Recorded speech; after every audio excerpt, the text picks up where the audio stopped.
I never thought the most painful blow of my life wouldn't come from sickness or death, but from the mouth of my own daughter.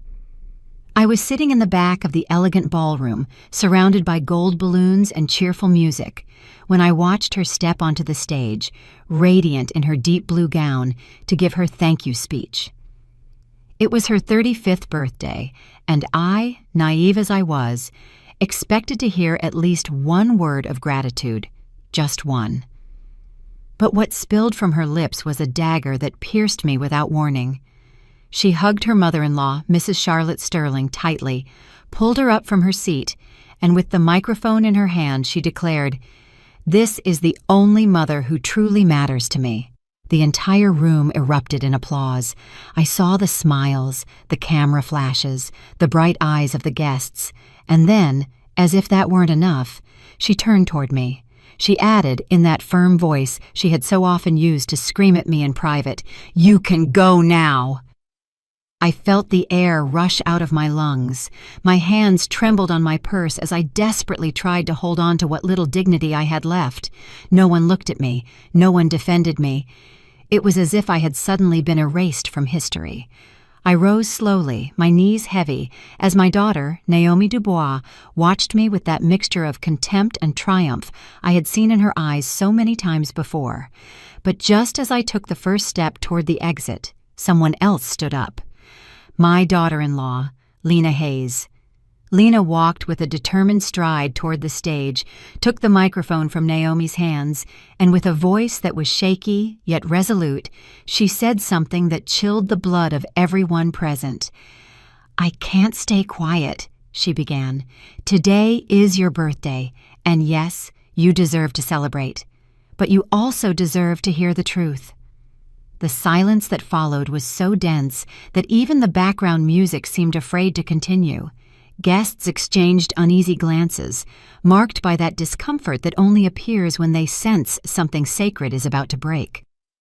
Naomi, confused, tried to reclaim the microphone, but Lena held it with both hands as if her life depended on it. "You have always looked down on me," Lena continued. "You've made me feel less than. You've treated me like I wasn't worthy to stand by your side. But you know what? The real mother here isn't the one who applauds your vanity, or the one who smiles for the cameras. The real mother is the one who was with you since you were born, the one who took care of you, the one who sacrificed her life for you, and that woman is standing there while you throw her out of your party as if she were trash." A murmur of astonishment rippled through the room. Paralyzed, I could barely believe what I was hearing. My daughter-in-law, whom I had always viewed as distant, as a stranger to my struggles, was the only one who dared to say out loud what no one else wanted to acknowledge. Naomi paled. She tried to laugh, to pretend this was a misunderstanding. "What are you saying?" she stammered. "This isn't the time for your dramatics." But the damage was already done. The attention was no longer on her. It was on me. For the first time in years, people looked at me directly, as if remembering that I existed, that I was more than just a shadow in my daughter's life. I don't know how long that silence lasted. For me, it was an eternity. I only heard my heart beating loudly, desperately, pounding in my temples. And then I understood. That public humiliation, which I had believed to be my end, was actually the beginning. I left the ballroom that night with my face held high and my eyes dry. There were no tears that could wash away the wound, but there was a resolution beginning to form within me. Something had ignited in my gut. I couldn't keep letting my daughter, the child for whom I had given my life, destroy me over and over again. The cold night air hit my face as I crossed the threshold. I hugged myself and remembered every sacrifice. The sleepless nights caring for her when she was sick, the times I gave up my own dreams to support hers, the years of silence so as not to embarrass her in front of anyone. All of that was reduced to a gesture, to words of contempt spoken into a microphone. As I walked toward my house, I knew nothing would ever be the same. My daughter had sealed our fate with those words, but my daughter-in-law, with her unexpected confession, had opened a crack in that family's perfect facade. A crack I intended to widen until everything collapsed, because if she had the courage to speak, I would have the courage to act. That night, alone in front of the mirror, I repeated the words I hadn't dared to say in the ballroom. I am not going away. I am not giving up. And that is how it all began. People often believe that the love between a mother and daughter is indestructible, like a bond that neither time nor circumstance can break. I believed it too. Perhaps that is why the pain I feel now is so unbearable, because I gave my whole self to a lie that slowly crumbled away. When I think of my daughter's early years, my memory is tinted with tenderness. I remember her as a newborn, with those big dark eyes looking up at me as if I were her entire world. I spent hours holding her in my arms, singing improvised lullabies while exhaustion burned in my back. I didn't care. In every smile, in every first babble, I found a reason to keep breathing. I hadn't had a happy childhood. I grew up in a house where the absence of love was the daily bread. My sickly mother could barely manage me, and my father, with his violent temper, took out his frustration on us. I swore it would be different with my daughter. I swore I would give her everything I didn't have, a safe home, a warm hug, a refuge where she could grow without fear. At first I succeeded, but over time, the roots of that promise began to crack. Her father, my husband Marcus, was never an easy man. He was a hard worker, yes, but also proud and distant. He paid almost no attention to the everyday details that I valued so much. For him, raising a daughter was a secondary task, a duty that fell entirely to me. He became the judge and executioner of my efforts. If she cried, it was my fault. If she got sick, I hadn't taken good care of her. If she acted out, it was because I had been too soft. And my little girl absorbed every word. She grew up hearing from her father that I wasn't enough, that I lacked character, that I wasn't up to his standards. At first she defended me, but over the years she stopped. It was easier to join him than to stay on my side. I remember one afternoon when she was just 12 years old, I had cooked her favorite meal to cheer her up after a tough school test. When I served her plate, she looked at me with disdain and said, "Dad says you're a bad cook." I froze, the knife still in my hand. I asked her if she thought so too, and her response was a shrug, as if my effort meant nothing. That day, I understood that the poison of contempt had already taken root in her heart. The teenage years were even crueler. Every time we argued, she repeated phrases that weren't her own. They were echoes of her father, and later, of her husband's family. "You're outdated. You're in the way. You never gave me what I needed." And I, instead of confronting her, remained silent. I was afraid of losing her. I believed that if I endured, if I held on, someday she would understand everything I did for her. But that day never came. The arrival of her mother-in-law, Charlotte Sterling, completed the sealing of my fate in Naomi's life. That woman, sharp and with a gift for charming people, won her over with attentions and flattery that I never knew how to give so ostentatiously.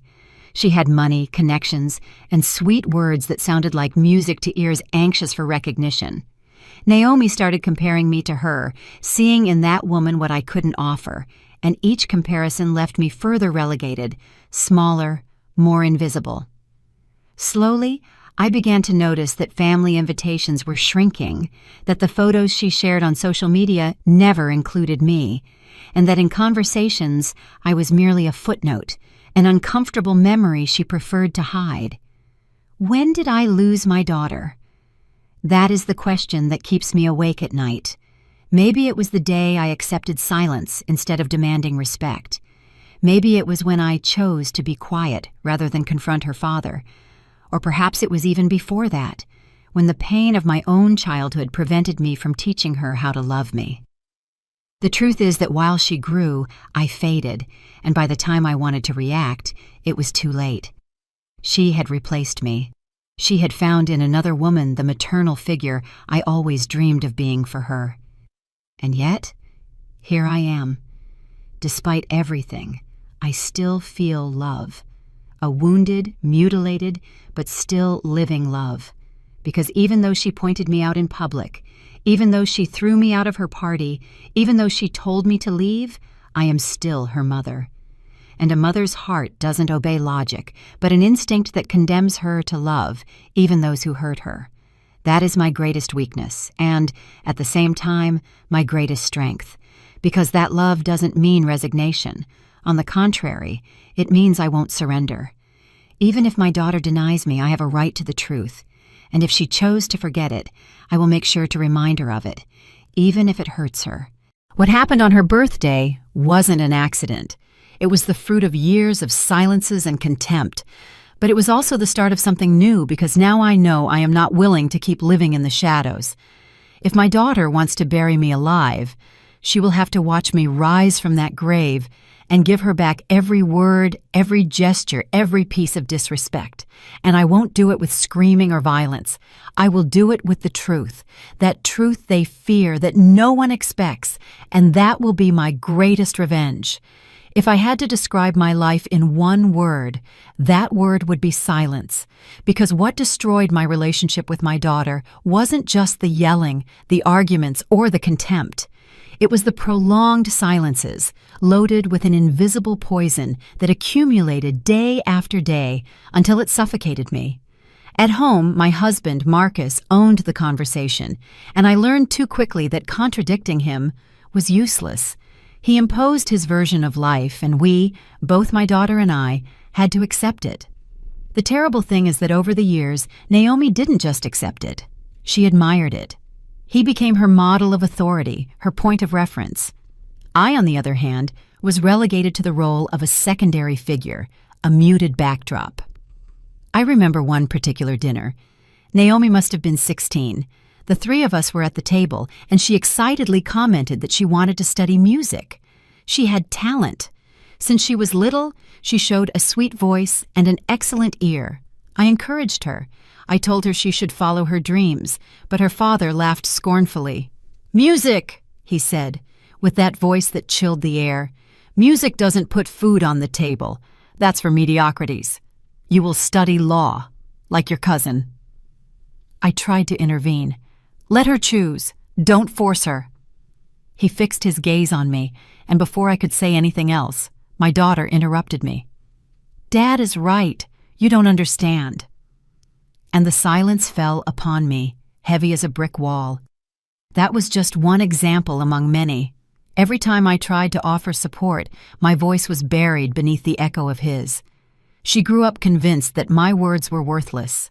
She learned that her father held the absolute truth, and that I was merely a murmur, background noise that could be ignored.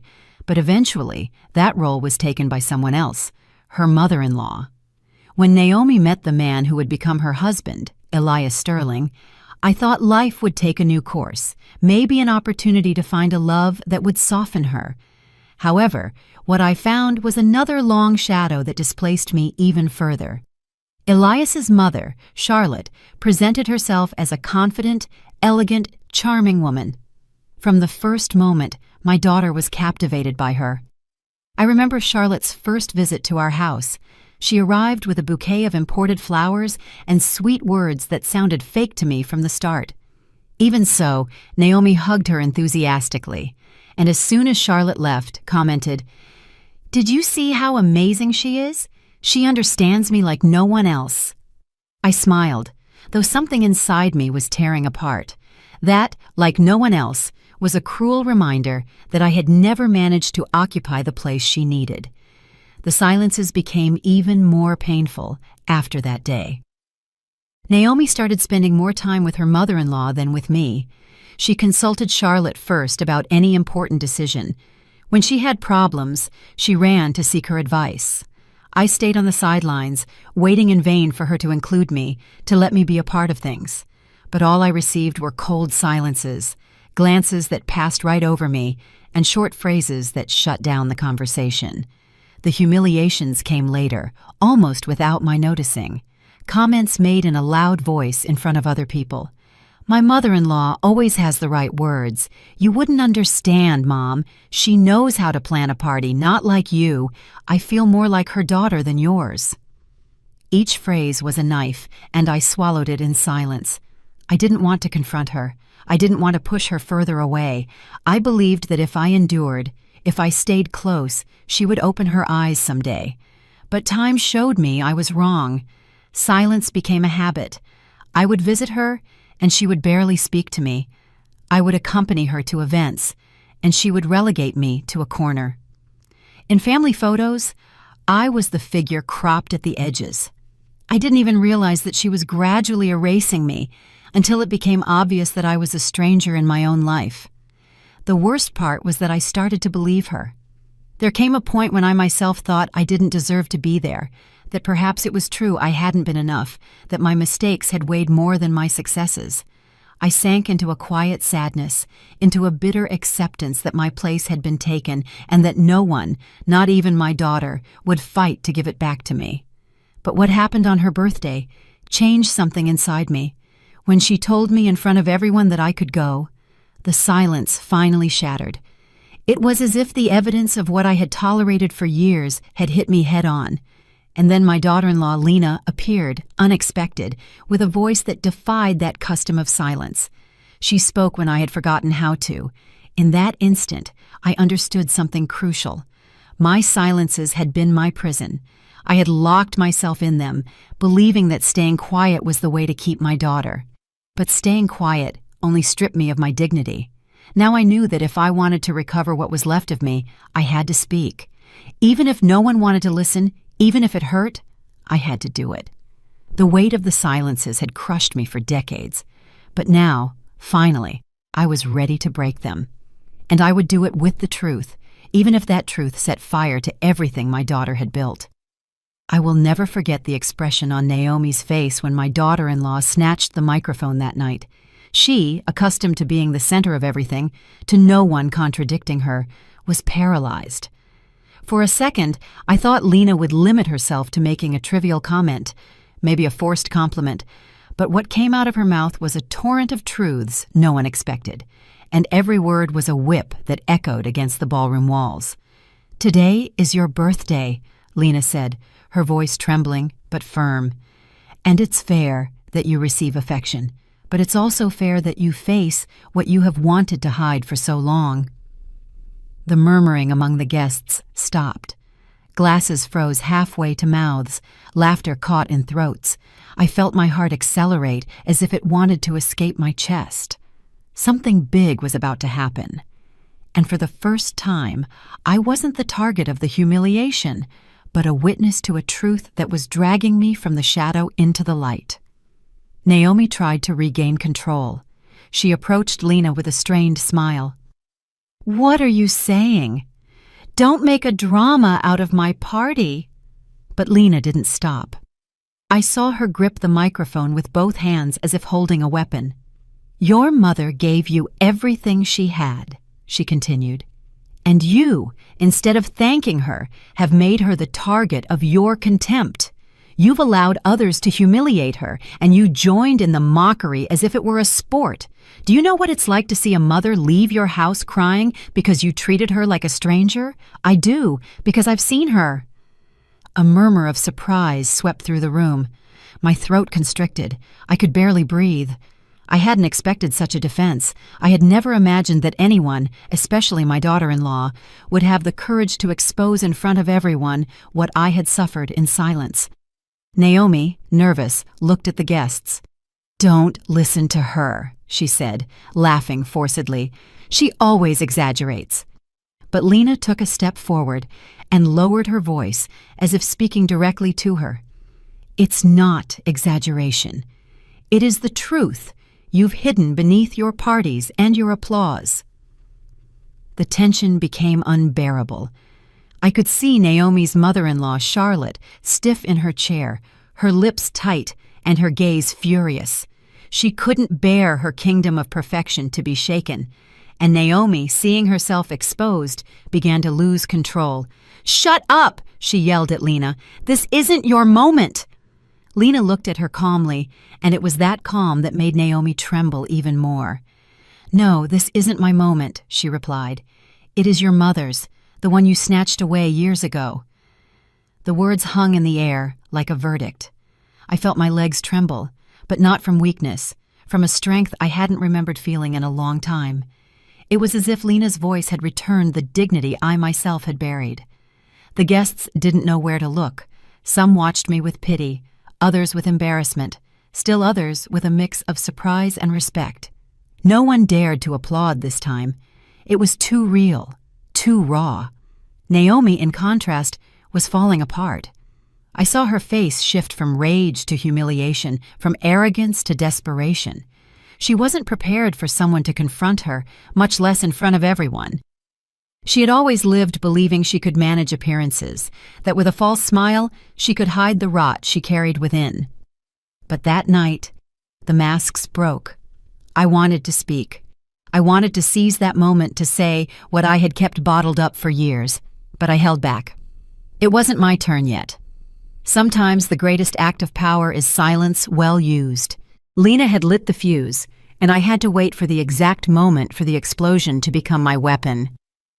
Naomi tried to recompose herself and, in a desperate attempt, hugged her mother-in-law in front of everyone.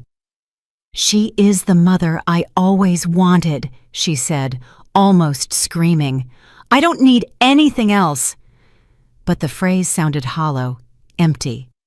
No one believed it because, after what Lena had revealed, everyone knew it was nothing more than a childish defense, a last, desperate thrashing before sinking.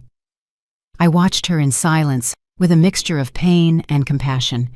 On one hand, she was still my daughter, the child I once carried and soothed during nights of fever. But on the other, I no longer recognized her. She was a woman consumed by her own pride, unable to see beyond her ego. That night, I knew the war between us had stopped being invisible. Now it was public. And in a public war, the winner isn't the one who screams loudest, but the one who knows how to wait and strike at the right time. Lena looked at me from the stage, and in her eyes, I saw something I'd never seen before: complicity. It was as if she were telling me without words that I wasn't alone, that someone was willing to testify to what I had lived through. And then I understood that this birthday, which had begun as my condemnation, had turned into my opportunity, because Lena's words weren't the end of the humiliation. They were the beginning of my retribution. That night, after the birthday party, I returned home with an exhausted body and a wounded heart, but also with a mind ablaze. Lena's words had opened a crack in the facade Naomi had constructed for years, and as I took off my dress and let down my hair in front of the mirror, memories started falling over me like stones. Scenes from a past whose wounds never closed, episodes that had scarred me invisibly. I close my eyes and see her as a little girl, barely 5 years old, running toward me with a bunch of wildflowers she had picked in the yard. "You're the best mommy in the world," she told me then with a smile that lit up my soul. That memory haunts me because it proves there was a time when I meant everything to her, and it hurts to ask myself when I stopped being that. As the years passed, the sweet gestures faded. I remember her adolescence as an especially cruel phase. There were days when she came home from school, threw her backpack on the couch, and walked right past me without greeting me, without looking at me. I tried to reach out, asking her how her day was, or if she needed anything. She answered in monosyllables, or with that silence that hurt more than any insult. One day, when she was 15, we argued because she had arrived home late. I was worried. I had waited up for her with dinner served. When she came in, I asked her to explain where she had been. She looked at me with a mix of annoyance and contempt and said, "You are nobody to question me." That sentence split me in two. It wasn't just adolescent rebellion. It was a conscious rejection, a direct cut to my role as a mother. That night, I cried in silence, with the table still set and the food cold on the plates. Another episode was branded on my skin like a burn. It was at her high school graduation. I worked so hard to prepare everything: her dress, the dinner, the details I thought would make her happy. And at the end of the event, when the organizers asked students to go on stage with their parents, she first sought out her father. I went up too, but when I tried to take her hand, she discreetly pulled it away. No one noticed. except me, and that tiny gesture broke my heart. It was as if she wanted to erase me even from the photos that would immortalize her in that important moment. The following years were a collection of small and large wounds. I remember going to her house after she had already moved in with Elias. I brought a dessert I had prepared with love, thinking it would please her. As soon as she opened the door, she looked at me up and down and said, "Oh, Mom, don't you get tired of trying to play the good one? Nobody here needs your stuff." And she snatched the platter from my hands without looking me in the eye. I stood in the hallway with a frozen smile while I listened to her tell Charlotte in the kitchen, "Look how she insists on trying to be relevant." I remember that phrase as if it were yesterday. Each wound built a wall between us. I tried to tear it down with patience, with love, with resigned silences. But my daughter raised new stones with every slight. It reached a point where I understood that she didn't want reconciliation, that her choice was clear. She had decided to give another woman the place that belonged to me, and the worst part was that she did it with a cruelty that seemed to seek my total surrender. In those lonely nights, I wondered if I had failed as a mother, if perhaps I hadn't given her enough, or if I had been too overprotective. Guilt devoured me. I thought that my own past, my broken childhood, had marked the way I raised her. Maybe, without realizing it, I had suffocated her with my fears, and she found in Charlotte the free and confident figure I could never be. But then I recalled everything I sacrificed, the years of working, the sleepless nights, the dreams I shelved so she could pursue hers, and I understood that, no, it hadn't been a lack of love or dedication. The problem was that in her ambition for recognition, she chose to deny her roots. I was the inconvenient part of her story, the one she preferred to hide to shine in front of others. Those open wounds never closed, and on her birthday, they all bled at the same time. When she told me in front of everyone that I could go, it wasn't just a humiliation. It was the cruel summary of years of accumulated contempt. But the difference now was that I wasn't going to stay quiet anymore, because those wounds, even though they hurt, had also made me strong. Every hidden tear, every swallowed insult, every avoided glance had forged me like iron. And if my daughter thought she could still break me, she was wrong. Now I was the one willing to break the silence, to raise my voice, to use the truth as a weapon. That night I promised myself there would be no more tears in vain. The wounds would still be there, yes, but they wouldn't be signs of defeat. They would be my battle scars, and with them I would march toward the battlefield that awaited me, the battle for the truth that had yet to be revealed. Pain teaches, but humiliation sharpens. And after that party, when I heard my daughter tell me publicly that I could leave, I understood that the time had come to transform my scars into weapons. I couldn't keep expecting gratitude where there was only contempt. I had been silent for too long. I had endured snubs that left me branded like hot iron. But that night, with Lena's words echoing in my mind, I decided I would no longer be a victim. A plan began to germinate in silence. It wasn't the first time I had thought about defending myself, but I always lacked the courage. This time, however, anger was my engine. I was no longer seeking reconciliation or tenderness. I was seeking justice. The first thing I did was open the drawers of my memory, the ones I had kept closed for fear of what I might find. I remembered that my husband Marcus, before he died, had left a trail of economic secrets, dubious investments, and documents he always concealed with suspicion.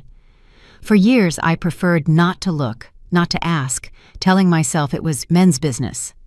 But now I understood that in those papers could be my most powerful weapon. I started visiting the home office that had been abandoned. The smell of dust and old paper accompanied me as I sifted through yellowed folders, sealed envelopes, and contracts I had never dared to read. At first I felt lost, like an intruder in my own home, but patiently, I deciphered every line, every number, every signature. I discovered that my husband had made deals with my daughter's in-laws, financial favors that linked our destinies more than I ever would have wanted. And there was the irony. The mother-in-law my daughter now venerated actually owed me more than she would ever admit. This was dynamite, and I knew it as soon as I read it. I didn't want to rush. I sought help quietly. I contacted a trusted old friend, Mr. Arthur Bell, a retired attorney who had always respected me. I brought him the documents and asked him to explain what they truly meant. I remember him looking at me with wide eyes. "Do you have any idea what you're holding here?" he asked me. "With this, you could sink your daughter, her husband, and even the in-laws' whole family." A shiver ran down my spine, not because I was scared, but because, for the first time, I understood that I held the power in my hands. I began to formulate my strategy. I kept copies of everything, securing them in different locations. I even gave a sealed envelope to my lawyer with clear instructions in case anything happened to me. It wasn't paranoia, it was prudence. I knew Naomi's arrogance and Charlotte's cunning too well. If they discovered what I knew, they wouldn't hesitate to attack me with everything they had. In public, meanwhile, I continued to play the role of the frail, almost invisible mother. I attended family gatherings. I smiled when I had to. I lowered my head to avoid raising suspicion. No one imagined that behind that facade, every gesture, every word, every glance was being calculated. The key to everything was patience. I knew Naomi would make mistakes. Her arrogance made her careless, and her need to prove she didn't need me would lead her onto dangerous ground. I just had to wait for the right moment to reveal what I had in my hands. At night, as I reviewed my plan again and again, I found myself thinking about the past. How had we gotten here? How had the little girl who hugged me to sleep turned into a woman capable of casting me out of her life as if I were a nuisance? Sometimes the pain almost made me falter, but then I remembered every slight, every look of superiority, and my resolve turned to steel. I also thought a lot about Lena. Her bravery at the birthday party had been the spark that lit the fuse of my plan. I wondered what motivated her to speak up, if she did it for me, or because she, too, had suffered at the hands of my daughter. I didn't know, but I was certain of one thing. That woman, who initially seemed like a stranger, could be an unexpected ally. The plan wasn't just about exposing the economic and social truth of my daughter and her mother-in-law. It was bigger than that. I wanted to dismantle the facade of perfection they had built at the cost of my humiliation. I wanted everyone, absolutely everyone, to see what was hiding behind those applauses, those fake smiles, and those empty speeches. Once in front of the mirror, I dared to speak out loud, as if rehearsing the day of the revelation. "I don't want your affection," I said, imagining Naomi in front of me. "I don't need your applause. All I demand is respect, and if you don't know how to give it to me, I will take it from you with the truth." That mirror was my accomplice for weeks. I practiced words, gestures, even silences. I would not improvise. When the time came, every phrase had to be precise. Every pause had to sink her further into her own lie. And while everything cooked in the darkness, I smiled in public, accepted the snubs, and pretended not to hear the mockery. Inside, however, I repeated over and over, "Wait, Isabel, wait. Your moment will come." That moment was closer than anyone could imagine. There are conversations a mother never wants to have with her daughter. For years, I dreamed of sitting face to face, talking without yelling or reproaches, and maybe crying together to heal the wounds we carried. But when I finally gathered the courage to seek her out, I understood that the only thing I would find was a cruel mirror. My daughter reflecting, in her harshness and contempt, the worst of her father, and the woman she now called Mother. I asked her to meet me at my house, in the living room that had so often seen us share simple birthdays, afternoons of homework, and Sunday movies. She arrived late, as always, with an arrogant expression and expensive perfume clinging to every corner of the room. She didn't even apologize. She sat on the couch as if she were the owner, not a guest, and crossed her legs with an air I found unbearable. "What do you want now, Mom?" she asked, with that impatient tone that so often stabbed me like a needle in the chest. "I'm busy." I looked at her in silence for a few seconds. She had so much of me in her features that it hurt. The same dark hair, the same broad forehead, but in her eyes there was no tenderness or recognition, only coldness. "I wanted to talk to you," I finally said. "Not as enemies, but as mother and daughter." She laughed, a dry chuckle that tore me apart inside. "Mother and daughter? We stopped being that a long time ago." I bit my lip. I didn't want to cry, not in front of her. "Why, honey? Why do you hate me so much?" Her answer was a look filled with resentment. "Because you were never enough. Always small, always subdued, always begging for a place. Dad was right. You were a nuisance, and I didn't want to be like you." I felt the blow like a sledgehammer to the stomach. Hearing the same words her father had thrown at me so many times coming from her mouth was unbearable. It was like reliving all the years of humiliation, amplified by the voice of my own blood. "Everything I did was for you," I whispered, barely audible. "I gave up my dreams, my life, so you could have what I didn't." "And what good was it?" she interrupted. "You never gave me what I needed. Self-respect, pride. I found that with my other mother. She taught me to be strong, to not depend on anyone, to have presence. You, on the other hand, were always everyone's shadow." Her words made me tremble, but they also ignited me. "Presence?" I said, raising my voice. "You call trampling your mother presence, erasing your history. That woman wasn't with you during nights of fever. She didn't walk with you to school in the rain. She didn't sell her belongings to buy you your textbooks. That woman only appeared once you were already made, when it was easy to hang on to your pride." She looked away, uncomfortable for the first time, but her pride wouldn't let her back down. "What's done is done. You chose to be invisible. Don't blame me for finding another figure who represents me better." I froze.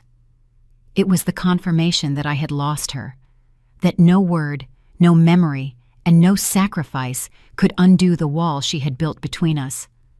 However, something changed in me at that instant. I no longer felt sadness. I felt fury, a cold, calculated fury that didn't lead to shouting or pleading, but to the certainty that I had to move forward with my plan.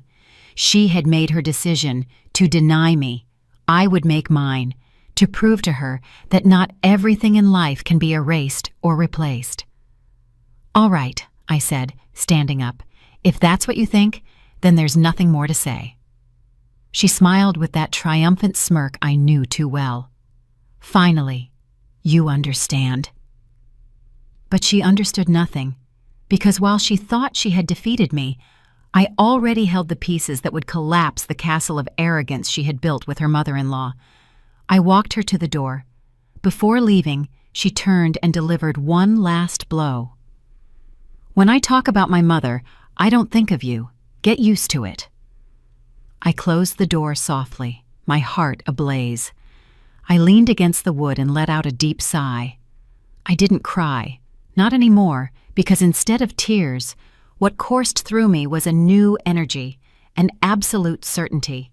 She had given me the final reason not to stop. In that moment, I understood that my daughter had become the mirror of everything I hated. Her father's arrogance, her mother-in-law's manipulation, the coldness of misunderstood power, and I would no longer try to save her from herself. My mission was now different, to rip that mirror away and show it to her in front of everyone, even if it was the last thing I ever did. Because if she wanted to see me as a shadow, she would learn that shadows also know how to envelop everything, until they choke out the light that believes itself eternal. Just when I thought everything would remain confined to that private confrontation with my daughter, the unexpected voice of my daughter-in-law, Lena, reappeared. She, who had ignited the first spark at that birthday party, returned with even greater force. And this time, she didn't just speak for me. She spoke out against the entire facade that Naomi and Charlotte had constructed over the years. It happened at a family reunion, one of those events that seemed designed to display a perfect portrait. It was Naomi and Elias's wedding anniversary, and the event hall was decorated with a luxury that bordered on ostentation. Guests, imported flowers, cameras capturing every gesture. I had decided to attend, not out of affection, but because I knew these occasions were the ideal stage for masks to crack.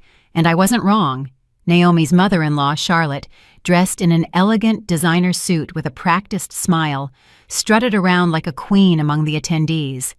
Naomi followed her like a satellite, celebrating every word, every gesture, as if Charlotte were the only sun illuminating her life. I sat in a corner, invisible as usual, but with my eyes wide open. I waited. It was then that Lena, dressed simply, but with the dignity of someone who needs no adornments, stood up from her table. Her clear voice called for silence. No one understood what was about to happen, but everyone obeyed. "There are things that must be said," she began, "because one cannot live eternally behind appearances." The murmur of discomfort ran through the room. Charlotte arched her eyebrows, surprised. Naomi paled, perhaps recalling the scene from her birthday. I, however, leaned forward, my heart pounding hard.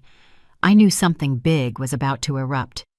"You," Lena continued, looking directly at Charlotte, "have played the role of the perfect mother, the unimpeachable woman, the figure everyone must admire, for years. But I know what you're hiding. I know about the accounts you moved in silence, the shady business you dragged your son, Elias, and consequently my husband Joshua into. And I also know how you manipulated my sister-in-law Naomi, making her believe you were the only mother she deserved." An icy silence invaded the ballroom. I saw Charlotte's smile shatter, her face tightening with contained fury. Naomi, desperate, tried to interrupt her. "Stop it now! What are you trying to do with this? It's ridiculous!" But Lena didn't stop. "What I'm trying to do is tell the truth. Or do you want me to show the documents I'm holding? Because I have them. I've seen transfers, contracts with false names, agreements signed behind the family's back." The guests began to whisper. Some discreetly pulled out their cell phones. Others exchanged astonished glances. The perfect scene crumbled like a house of cards under an unexpected breath. I watched everything with a mixture of vertigo and satisfaction. I hadn't lifted a finger, but my daughter-in-law was fighting the battle I had planned in silence. It was as if fate had placed an ally I never sought on my path. Someone who had also suffered under that family's manipulations and was no longer willing to keep quiet. Charlotte finally stood up. Her voice, charged with anger, resonated in the hall. "This is slander, a lie invented to destroy me." But her hands were shaking. That tremor was the clearest confession. She was afraid. Naomi ran toward her, embracing her in front of everyone, as if that gesture could protect her. "Don't listen to her," she cried. "It's just envy, a trap." However, her words no longer carried the same weight. No one listened to her with credibility. The shadow of doubt had fallen over their impeccable stage, and in these environments a shadow is enough to extinguish all the lights. I, sitting silently, let everything happen. I didn't need to intervene. It was like watching a chessboard where, without moving my pieces, I saw the enemy's pieces fall one by one. When she finished, Lena put down the microphone and walked out of the ballroom. She didn't seek my gaze. She didn't wait for applause or support. She simply left with the serenity of someone who has satisfied her conscience. When the door closed behind her, chaos erupted. Guests murmured, others left with quick excuses, and reporters improvised headlines in their heads. Charlotte tried to compose herself, but it was too late. Her image of perfection had been tainted, and Naomi, with her eyes glassy with rage, looked at me as if all of this were my fault. In her gaze, I read hatred, a hatred so deep it chilled my blood. But I also saw something else, fear. Because even if she wouldn't admit it, she knew Lena's words had substance. And what she ignored was that I too was keeping documents, evidence, secrets that could finish sinking her. That night, returning home, I thought about Lena's courage. She had taken a step I still hadn't dared to take. I wondered if she had done it only for personal revenge, or if, in some way, she had also done it for me. It didn't matter. The truth is that her voice had opened a door that no one could close now. The family war had stopped being a private whisper. Now it was exposed, bleeding in front of everyone. And I, who had lived for years under the weight of silence, understood that my moment was near, because when the truth starts to come out, there's no stopping it. All my life, I had dreaded public stages. I was always the woman who stayed on the sidelines, who avoided being the center of attention, who preferred to support others from the shadows instead of claiming her own space. But that night, walking into the hall, which was packed with business partners, friends, and relatives, I knew I couldn't hide any longer. The murmuring was deafening, a mix of curiosity and anxiety. Since Lena's confession weeks earlier, nothing had been the same. Everyone was waiting for explanations. Everyone wanted to see how the drama that no one could ignore would end. And amidst those expectant gazes, I found myself on a stage with a folder tucked under my arm that weighed more than any memory. That folder contained not just papers, but decades of silences, humiliations, and wounds that were now being transformed into my only language of justice. I took a deep breath and surveyed the scene. I saw Naomi rigid in her seat, her eyes cold as knives, and her body tense like a bow about to snap. Beside her, Charlotte stood up with a stony face, trying to project dignity, though I noticed a slight tremor in her hands. Both faces reminded me of years of contempt, the gestures of superiority, the looks that reduced me to a shadow, the words that condemned me to oblivion. And there they were, exposed before an audience that was beginning to suspect that this family perfection was nothing more than a facade. I opened the folder, and the sound of the paper crunching was like a gunshot that sliced through the silence. "I have been silent for too long," I said, my voice firm, though my insides were shaking. I kept quiet when my husband humiliated me, when my daughter pushed me away, when this family reduced me to nothing. I was silent out of love, out of fear, and out of habit, but no more. Today, I have come to speak, and what I am about to say will forever change the way you see those who have scorned me. The tension could be cut with a knife. Some heads leaned forward expectantly. Others discreetly retreated, fearing the scandal that was coming. Calmly, I unfolded the documents. These were not rumors. They were not insinuations. They were contracts, transfers, bank records. My husband's inheritance and the economic dealings of Naomi's in-laws were tainted with irregularities. I had discovered it among dusty papers that no one expected me to review. But there it was. The truth they had hidden for years now turned into my sword. Naomi suddenly stood up, her voice loaded with fury. "Lies! This is all lies!" I looked at her without blinking and held up one of the documents. "Lies? Then explain to them why your signature appears here, authorizing movements you never declared. Explain to them, not me, why you agreed to cover for your father when he asked you to sign in his place." The color drained from her face. Her entire body shuddered. For an instant, her lips moved, but no words came out. The audience understood. The doubt had been sown, and doubt, once established, is more destructive than any scream. Charlotte stood up, haughty, her voice full of disdain. "This is a setup," she said, "a personal vendetta by a resentful woman." Then I pointed to her with the calm of someone who knows they have already won.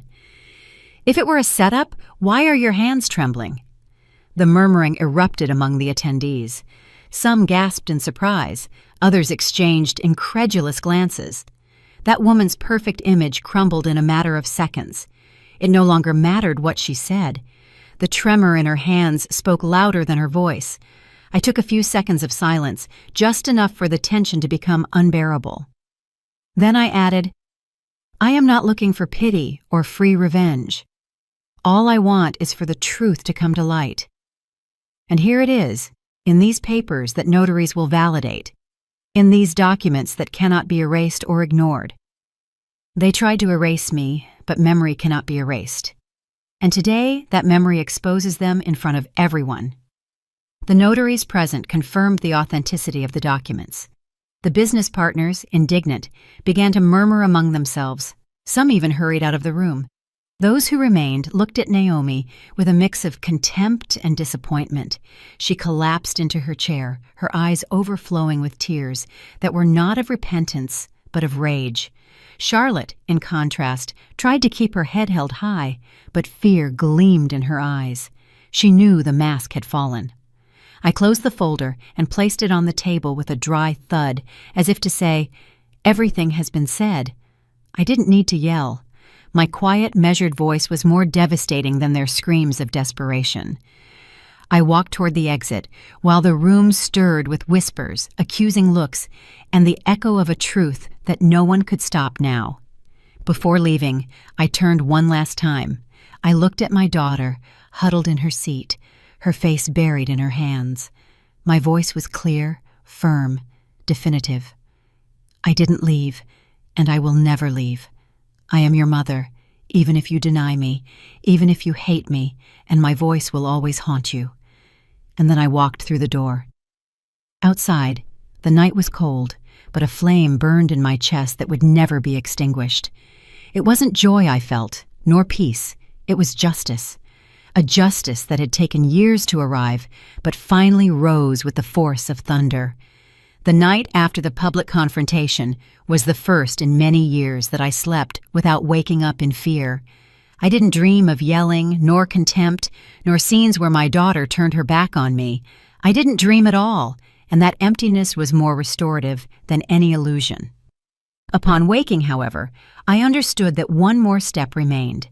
I had unmasked my daughter and her mother-in-law. I had restored the truth to the place from which they had snatched it, but I still had to decide what to do with what was left: my inheritance, my name, my legacy. For decades, I believed that the assets were something distant from me, that everything belonged to my husband, and that I was only the invisible guardian who kept them in order. But in my hands now were the deeds, the accounts, the contracts that proved that a large part of that fortune, directly or indirectly, belonged to me. Yet what I valued most was not the money, it was the opportunity to decide. That power of decision, which had been denied to me all my life, was finally mine. I didn't want to repeat history. I didn't want to perpetuate the chain of arrogance and contempt that had destroyed my family. If my daughter had denied me as a mother, I would deny her as an heiress. I met with my attorney, Mr. Bell, at his office. He placed a draft of a will we had worked on in secret weeks before on the table. I read it slowly, savoring every word. It clearly established that Naomi was excluded from the inheritance, that she would not receive a single cent or a single property. Everything would be designated to a fund for young adults aging out of foster care and women who are survivors of domestic violence.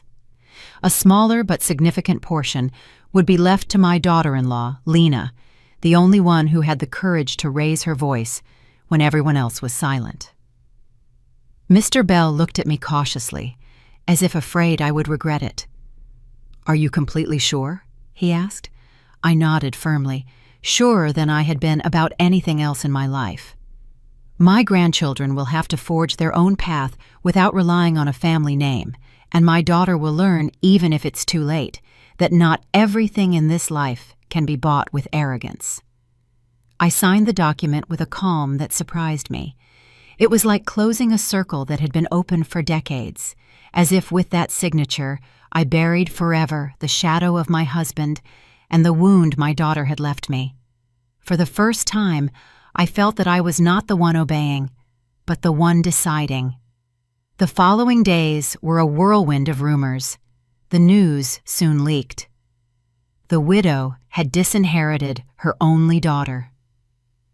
Local newspapers published it, some with scandalous headlines, others with an almost poetic tone. The society that had so applauded Naomi's union with her perfect mother-in-law now reveled in the fall of her mask. And amidst all that commotion, I remained calm, watching from my window as the storm raged outside. The reaction didn't take long to arrive. One afternoon, Naomi burst into my house without announcing herself. She was distraught, her eyes red from crying or yelling, I don't know which. She confronted me in the living room with the fury of someone who feels everything she had is slipping through her fingers. "How could you do this to me?" she yelled. "I'm your daughter, your only daughter." I looked at her calmly. "Naomi, do you remember that night when you told everyone you could go? That day, you were the one who renounced me." Her lips trembled. She tried to reply but found no words. I continued speaking, this time without trembling, without fear. "You had me your whole life, and you despised me. Now you will have to learn what it means to live without me, without my support, without my inheritance. Maybe then you will understand the value of what you lost." She stood there for a few seconds, as if waiting for me to break down, to regret it, to run and hug her.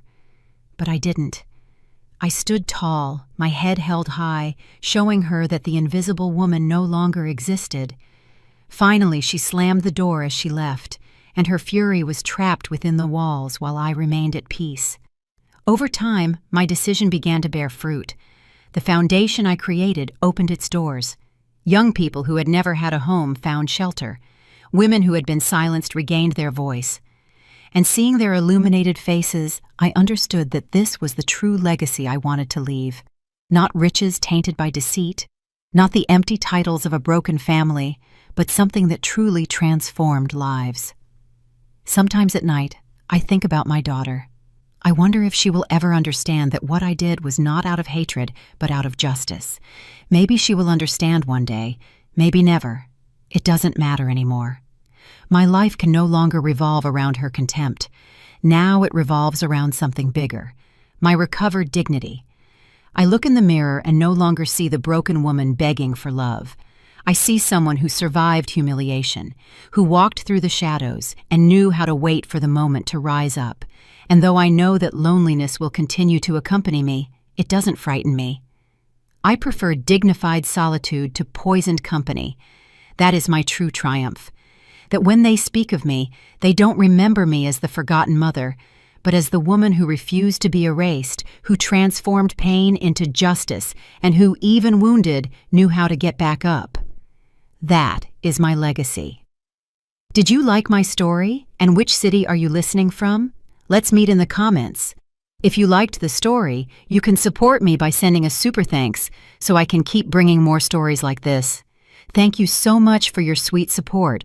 I'm looking forward to your comments on the story. On the screen, you can see 2 new life stories that I highly recommend.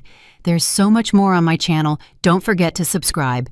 See you in the next life story with love and respect.